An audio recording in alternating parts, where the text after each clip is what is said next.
কথাই আমরা শুনছি, যারা চিকিৎসা পান নাই তারা আমাদের সাথে যোগাযোগ করবেন। আমাদের এখানে একটা কন্টাক্ট পার্সন দিয়ে যাচ্ছি, যার মাধ্যমে আপনারা যোগাযোগ করবেন। জাতীয় নাগরিক পার্টির পক্ষ থেকে আমরা আজকে সুনামগঞ্জে এসেছি জুলাই পদযাত্রায়।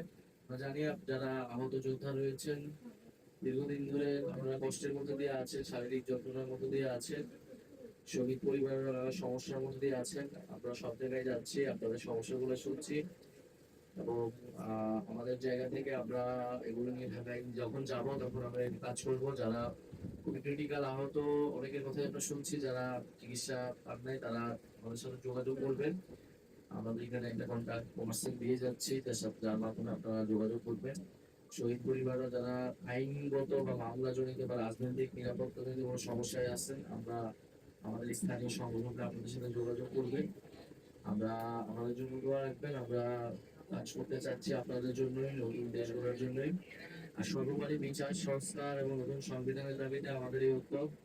আমরা জুলাই ঘোষণাপত্র এবং জুলাই সনদের জন্য আপনারা আপনাদের জায়গা থেকে স্মরণ করবেন। আমরা ইনশাআল্লাহ আশা করি যে আমরা 5 আগস্টের মধ্যে এটা পাবো। কারণ জুলাই ঘোষণাপত্রটা আমাদের যারা জুলাই আন্দোলন বলেছি আমাদের সকলেরই দাবি, এবং জুলাই সনদটা আমাদের দেশের সংস্কারের জন্য প্রয়োজনীয়।